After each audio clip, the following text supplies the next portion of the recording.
yours, waiting on the sexy flow. Come get it all, are you gonna make me yours? Waiting on the sexy flow.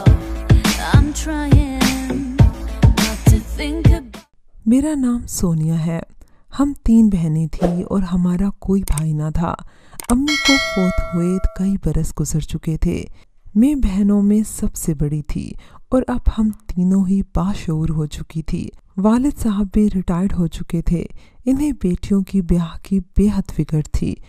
करीबी रिश्तेदारों में एक खाला ही ऐसी थी जो तवातर के साथ हमारी खबरगिरी को आया करती थी। जब भी आती वालिद साहब यही तस्करा लेकर बैठ जाते, बहन अपनी भांजियों के रिश्तों की फिक्र करो, तुम्हारे सिवा और कौन है जो इनकी शादियां करवाने में मेरा मददगार होगा। तब खाला जरीना यही कहती थी, भाई साहब मैं दिन रात इसी कोशिश में लगी हूँ कि कोई अच्छा रिश्ता मिल जाए तो आपको बताऊंगी, फिक्र ना करें। अल्लाह ताला की मेहरबानी से सभी बच्चियाँ जल्द अपने घरों की हो जाएंगी। इसी कोशिश में 2 साल बीत गए। मैंने बीए कर लिया। बाकी दोनों छोटी बहनें भी तालीम मुकम्मल करने वाली थी। तभी एक दिन खाला जान खुश हमारे घर आईं और वालिद साहब को बताया कि मैंने सोनिया के लिए एक बेहद अच्छा रिश्ता तलाश कर लिया है। लड़का बैरून मुल्क है और मेरी सहेली का बेटा है। इसका बचपन और लड़कपन मेरी नज़रों के सामने गुजरा है, लिहाजा फिक्र की कोई बात नहीं। आपकी बेटी मेरी बेटी है। इसके दुख सुख की जामिन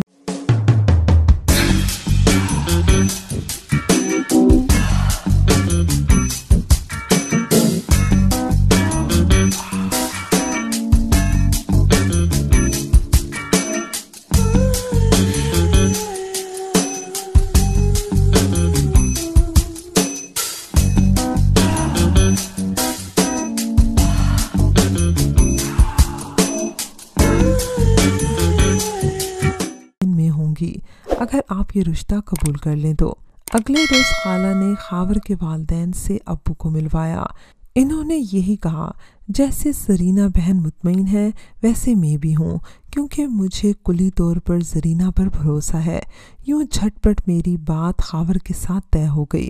अगरचे वालिद साहब ना तो खावर से मिले थे और ना ही इन्होंने लड़के को देखा था, वो इस अमर पर भी रजामंद हो गए थे कि निकाह टेलीफोन पर हो जाएगा। इस बात पर भी इन्होंने कोई एतराज़ न किया था। खाला क्योंकि इस घराने को अरसे से जानती थी, मेरे दुख सुख की ज़मानत भी ली थी, लिहाजा 2 माह के अंदर अंदर मेरा निकाह टेलीफोन पर हुआ और फिर मुझे कुछ अरसे बाद मेरे शोहर खावर के पास जाने का परवाना मिल गया। जब मैं वहाँ एयरपोर्ट पर उतरी, हाथ में मेरे खावर की तस्वीर थी, मगर वो मुझे लेने नहीं आए थे। जो शख्स मुझे लेने आया, मैंने इसे एक लम्हे में पहचान लिया। वो मेरा देवर अली था। अली को देखकर मैं परेशान हो गई। इसने भी हैरत और हसरत भरी निगाह मुझ पर डाली, मगर हमारी गुफ्तगू सलाम और दुआ के आगे न बढ़ी। इसे गालबन खबर न थी कि मैं इसकी भाभी बन गई हूँ, और मैं भी कतई इस अमर से बेखबर थी कि अली मेरा देवर होगा। तमाम रास्ते हम दोनों खामोश रहे और हमारे दरमियान खामोशी के अलावा जो चौथा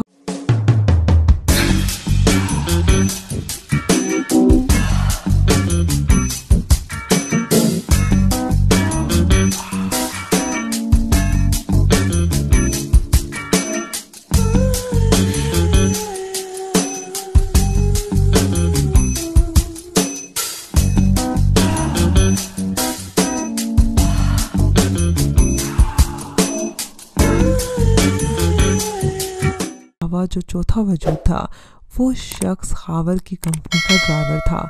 इसकी मौजूदगी में गालबन अली ने मुझसे कलाम करना मुनासिब नहीं जाना था। खावर ड्यूटी पर गए हुए थे। इनको आज किसी अहम मीटिंग के बायस छुट्टी न मिल सकी थी। घर में सास मौजूद थी, जिन्होंने प्यार से मेरा इस्तकबाल किया और खाना वगैरह देने के बाद खावर के कमरे तक मेरी रहनुमाई की। कहा, बेटी जब तक खावर आए तुम सो जाओ और आराम कर लो, सफ़र से थकन हो गई। वाकई में बहुत थकी हुई थी। बिस्तर पर लेटते ही नींद ने अपनी आगोश में ले लिया। जब आंखें खुली रात के 8 बज रहे थे और खावर भी आ चुके थे। अपने शोहर को पहली बार देखकर मुझ पर जो कैफियत तारी हुई मैं बयान नहीं कर सकती। وہ عمر میں مجھ سے 10 برس سے بھی زیادہ بڑے ہوں گے۔ سنجیدہ لیکن بدصورت نہ تھے، اچھی شکل و صورت اور جاذب نظر شخصیت کے حامل تھے۔ عمدہ پوسٹ پر تھے، کافی تنخواہ اور خوشحال زندگی گزار رہے تھے۔ فیملی مختصر تھی، ایک بہن بیاہ کر پاکستان میں تھی اور یہ 2 بھائی تھے۔ علی کو دیکھ کر دھچکا سا لگا اور اب خاور کو دیکھتے ہی میں حسرت اور افسردگی کے ملے جلے احساسات کے ساتھ الاؤ میں گر پڑی تھی۔ ایسا کیوں تھا یہ میں آپ کو کہانی میں آگے بتاؤں گی۔ خاور سے گفتگو ہوئی تو اچھے لگے۔